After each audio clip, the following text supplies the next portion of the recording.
നമസ്കാരം, ഫോട്ടോത്തിൻ്റെ പുതിയൊരു എപ്പിസോഡിലേക്ക് സ്വാഗതം. നമ്മൾ സ്നാപ്സീഡ് ആപ്പിൽ 6 സ്റ്റെപ്പിൽ നമ്മളൊരു സാധാരണ ചിത്രത്തിനെ പ്രോ ലെവലിൽ നമ്മൾ എഡിറ്റ് ചെയ്യുന്നത് എങ്ങനെയാണെന്ന് നോക്കാം.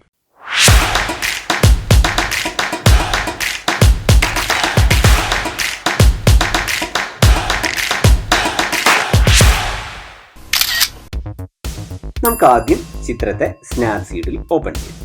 ഏതൊരു എഡിറ്റിങ്ങിൻ്റെയും ആദ്യത്തെ സ്റ്റെപ്പ് എന്ന് പറയുന്നത് നമുക്ക് ക്രോപ്പിങ്ങിൽ തുടങ്ങുന്നതായിരിക്കും നല്ലത്. നമ്മൾ ക്രോപ്പ് സെലക്ട് ചെയ്യുമ്പോൾ നമുക്കിവിടെ വെർട്ടിക്കലി ഹൊറിസോണ്ടലി ലൈൻസ് കാണാം. ഇതിനെ നമ്മൾ റൂൾ ഓഫ് തേർഡ് ലൈൻസ് എന്ന് പറയാം.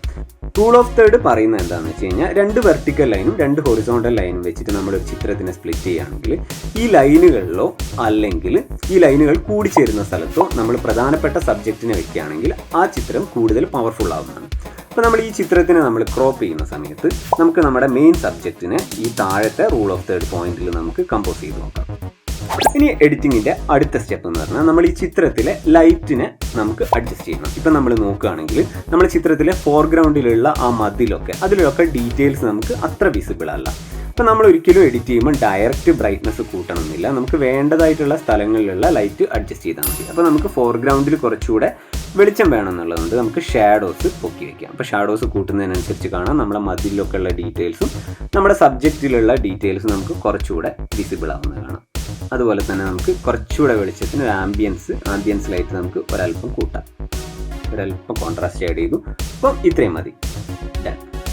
അടുത്ത സ്റ്റെപ്പ് എന്ന് പറഞ്ഞാൽ നമ്മൾ കേർവ്സ് യൂസ് ചെയ്തിട്ടുള്ള എഡിറ്റിംഗ് ആണ്. പലപ്പോഴും നമ്മൾ കോംപ്ലിക്കേറ്റഡ് ആണെന്ന് കരുതിയിട്ട് നമ്മൾ ഒഴിവാക്കുന്ന എഡിറ്റിംഗ് ആണ് കേർവ്സ്. പക്ഷേ കേർവ്സ് എന്ന് പറയുന്നത് നമുക്ക് ഒരു ചിത്രത്തിനെ വളരെ നന്നായിട്ട് എഡിറ്റ് ചെയ്യാൻ വേണ്ടിയിട്ട് നമ്മൾ യൂസ് ചെയ്യാൻ പറ്റിയ ഒരു കിഡു ടൂളാണ്. ഡയറക്റ്റ് ആയിട്ട് നമുക്ക് കേർവ്സ് ഒക്കെ അഡ്ജസ്റ്റ് ചെയ്യാൻ ബുദ്ധിമുട്ടുണ്ടെങ്കിൽ കേർവ്സിൻ്റെ കുറച്ച് ടെംപ്ലേറ്റുകൾ തന്നെ നമുക്ക് ഇവിടെ താഴെയുണ്ട്. അപ്പോൾ ഇതിൽ ക്ലിക്ക് ചെയ്ത് കഴിഞ്ഞാൽ നമുക്ക് ഈ ടെംപ്ലേറ്റുകൾ കിട്ടും. കേർവ്സിനെ കുറിച്ച് ഡീറ്റെയിൽ ആയിട്ട് നമുക്കൊരു വീഡിയോ ചെയ്യാം. അതിന് മുന്നേ നമുക്ക് ഈ ചിത്രത്തിൽ നമുക്ക് ടെംപ്ലേറ്റ് യൂസ് ചെയ്തിട്ട് എഡിറ്റ് ചെയ്യാം. അതായത് ടെംപ്ലേറ്റ് എന്ന് പറയുമ്പോൾ നമുക്കൊരു ഹാർഡ് കോൺട്രാസ്റ്റ് ഉള്ള ഒരു ഇമേജാണ് വേണ്ടെങ്കിൽ നമുക്ക് അതിൻ്റെ ടെംപ്ലേറ്റ് എടുക്കാം. ഇനി വളരെ ബ്രൈറ്റ് ആയിട്ടുള്ള ഒരു ഇമേജ് ആണെങ്കിൽ അത് ചൂസ് ചെയ്യാം. സോഫ്റ്റ് ആണെങ്കിൽ അങ്ങനെ ചെയ്യാം. ഇനി കുറച്ചുകൂടി മോഡേൺ ആയിട്ടുള്ള ഒരു ഫെയ്ഡഡ് ലുക്കാണ് നമുക്ക് വേണ്ടതെങ്കിൽ അത് കൊടുക്കാം. നമുക്ക് ഈ ചിത്രത്തിന് സ്യൂട്ടബിൾ ആയിട്ടുള്ള നല്ലൊരു കർവ് അഡ്ജസ്റ്റ്മെൻറ്റുകൾ നമുക്ക് ചൂസ് ചെയ്യാം. അപ്പോൾ ഞാൻ ഈ ഒരു എഡിറ്റിന് വേണ്ടിയിട്ട് I02 എന്ന് പറഞ്ഞിട്ടുള്ള പ്രീസെറ്റാണ് സെലക്ട് ചെയ്യുന്നത്. അതിനുശേഷം ഓക്കെ കൊടുക്കാം. ഇനി വേണമെങ്കിൽ നമുക്ക് ഈ കർവ്സിൽ പോയിട്ട് നമ്മുടേതായിട്ടുള്ള രീതിയിൽ അഡ്ജസ്റ്റ് ചെയ്യാനുള്ള ഓപ്ഷൻ ഉണ്ട്. പക്ഷേ ഈ ചിത്രത്തിന് ഇത് ഓക്കെ ആണ്. അതുകൊണ്ട് ഞാനിവിടെ ടിക്ക് ബട്ടൺ ക്ലിക്ക് ചെയ്യും. അടുത്തായിട്ട് നമുക്ക് ഈ ചിത്രത്തിന് ചില ഏരിയകൾ സെലക്ട് ചെയ്തിട്ട് നമുക്ക് എഡിറ്റ് ചെയ്യണം. നമ്മൾ ഈ സ്കൈ നോക്കുകയാണെങ്കിൽ ഈ ചിത്രത്തിലെ വളരെ ഇമ്പോർട്ടൻ്റ് ആയിട്ടുള്ള ഒരു ഏരിയ ആണ് സ്കൈ. അപ്പോൾ സ്കൈ നമുക്ക് ഒന്നുകൂടെ ഡ്രമാറ്റിക് ആക്കി മാറ്റണം. സെലക്റ്റീവ് എടുത്തിട്ട് നമുക്ക് വേണ്ട ഏരിയകളിന് സെലക്ട് ചെയ്തിട്ട് എഡിറ്റ് ചെയ്യും. കയ്യിലൊരു പോയിന്റ് സെലക്ട് ചെയ്തിട്ട് അവിടെ ബ്രൈറ്റ്നസ് നമുക്ക് ഒരല്പം കുറയ്ക്കാം. ബ്ലൂ ഏരിയയിലെ ബ്രൈറ്റ്നസ് കുറയ്ക്കുന്നതിനനുസരിച്ച് നമ്മുടെ മേഘങ്ങൾ കുറച്ചുകൂടെ വിസിബിൾ ആയിട്ട് വരുന്നതാണ്. ഇതിലെ മെയിൻ സബ്ജക്റ്റ് അത് കുറച്ചധികം ഇരുണ്ടാണ് ഇരിക്കുന്നത്. അപ്പോൾ നമുക്ക് അതൊന്നുകൂടെ ബ്രൈറ്റ് ആക്കാൻ വേണ്ടിയിട്ട് നമുക്ക് ആ ഏരിയ മാത്രം സെലക്ട് ചെയ്യാം. സ്ക്രീനിൽ ടച്ച് ചെയ്തിട്ട് നമുക്ക് ആ ഏരിയ വലുതാക്കുകയോ ചെറുതാക്കുകയോ ഒക്കെ ചെയ്യാം. ഇനി നമുക്ക് ഈ ചിത്രത്തിന് കുറച്ച് നല്ല കളർ എഫക്റ്റ് കൊടുക്കണം. അതായത് നല്ലൊരു ഫിൽറ്റർ അപ്ലൈ ചെയ്യണം. ഫിൽറ്റർ എന്ന് പറയുന്നത് നമ്മൾ നോർമലി ഒരു റെഗുലർ ഫിൽറ്റർ നമുക്ക് അവൈലബിൾ ആയിട്ടുള്ള ഫിൽറ്ററാണ് യൂസ് ചെയ്യാറ്. പക്ഷേ ഇത്തവണ ഞാൻ വേറൊരു മെത്തേഡാണ് യൂസ് ചെയ്യുന്നത്. നമ്മൾ അധികം യൂസ് ചെയ്യാത്ത ഒരു ടൂളാണ് ഗ്രെയിനി ഫില്ലിംഗ്. പലപ്പോഴും നമ്മൾ ഈ ചിത്രത്തിൽ നമ്മൾ ഇത് അപ്ലൈ ചെയ്യുമ്പോഴേക്കും ഗ്രെയിൻസ് വരുന്നത് കൊണ്ട് ഇത് പൊതുവേ നമ്മൾ യൂസ് ചെയ്യാറുണ്ടാവില്ല. പക്ഷേ ഇത് നമുക്ക് കിടിലനായിട്ട് യൂസ് ചെയ്യാം. നമ്മൾ ആദ്യം ഈ ഗ്രെയിൻ്റെ വാല്യൂ അങ്ങോട്ട് കുറച്ച് വയ്ക്കുക.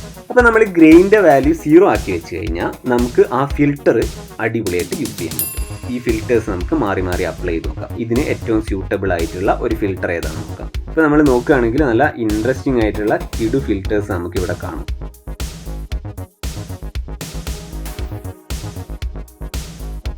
ഇനി നമുക്കിവിടെ ഇതിൻ്റെ സ്റ്റൈൽ സ്ട്രെങ്ത് നമുക്ക് എത്രത്തോളം വേണമെന്ന് നോക്കാം. അപ്പോൾ വേണമെങ്കിൽ ഇത് കൂട്ടാം, അല്ലെങ്കിൽ സ്റ്റൈൽ സ്ട്രെങ്ത് നമുക്ക് കുറച്ചിട്ട് നമുക്ക് വേണ്ടതായിട്ടുള്ള ഒരു എമൗണ്ട് ചൂസ് ചെയ്യാം. അപ്പം ഇത്രയായി കഴിഞ്ഞാൽ നമുക്ക് ഓക്കെ കൊടുക്കാം. ഇനി നമുക്ക് ഈ ചിത്രത്തിനെ ഒന്നുകൂടെ ഇമ്പ്രൂവ് ചെയ്യാമെന്ന് വെച്ച് കഴിഞ്ഞാൽ നമുക്ക് ഈ ചിത്രത്തിന് വിനിയേറ്റ് ആഡ് ചെയ്യാം. വിനിയേറ്റ് ആഡ് ചെയ്യുമ്പോൾ എന്താ സംഭവിക്കുന്നതെന്ന് വെച്ച് കഴിഞ്ഞാൽ നമ്മുടെ ഔട്ടർ പോയിന്റുകൾ കുറച്ച് ഡാർക്ക് ആവുകയും ഈ ചിത്രത്തിൻ്റെ സെൻറ്റർ പോയിന്റിലേക്ക് അറ്റൻഷൻ കൂടുതൽ വരികയും ചെയ്യും. പക്ഷേ നമുക്ക് ഈ ചിത്രത്തിൻ്റെ സെൻറ്റർ പോയിന്റ് എന്നുള്ളതിനേക്കാളും നമുക്ക് വേണ്ടത് നമ്മുടെ മെയിൻ സബ്ജക്റ്റിലേക്ക് ആയതുകൊണ്ട് ആ പോയിന്റ് നമുക്ക് ഇവിടെ അങ്ങനെ മാറ്റി വയ്ക്കാം. ഇനി നമുക്ക് ഔട്ടർ ബ്രൈറ്റ്നസ് എത്ര വേണം എന്ന് വെച്ച് കഴിഞ്ഞാൽ നമുക്ക് കുറയ്ക്കാം അല്ലെങ്കിൽ കൂട്ടുകയോ ചെയ്യാം. അപ്പോൾ ഞാനിവിടെ കുറച്ചു. ഇപ്പോൾ നമ്മൾ നോക്കുകയാണെങ്കിൽ മൊത്തത്തിലൊന്ന് ചുറ്റുപാടുകൾ ഡാർക്കായി. ആക്ച്വലി നമുക്ക് ഫുള്ളായിട്ട് ഡാർക്ക് ആവേണ്ട ആവശ്യമില്ല.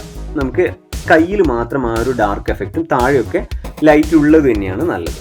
അപ്പോൾ നമുക്ക് നമ്മൾ അപ്ലൈ ചെയ്ത വിനിയറ്റ് ആ ഒരു ഏരിയയിൽ മാത്രം അപ്ലൈ ചെയ്യാം. അതിനുവേണ്ടി വ്യൂ എഡിറ്റ്സിൽ പോവുക, വിനിയറ്റ് ചൂസ് ചെയ്യുക, എന്നിട്ട് ബ്രഷ് ചൂസ് ചെയ്യാം. എന്നിട്ട് നമുക്ക് ബ്രഷ് വാല്യൂ നമ്മൾ 0 ആക്കുക. എന്നിട്ട് താഴെയൊക്കെ അപ്ലൈ ചെയ്തിട്ടുള്ള വിനിയറ്റ് ഇതങ്ങോട്ട് നമുക്ക് മായ്ച്ച് കളയാം. നമുക്ക് വേണ്ടത് ടോപ്പിലുള്ള സ്കൈയിൽ മാത്രം ആ ഒരു ഡാർക്ക് എഫക്റ്റ് ഉണ്ട്.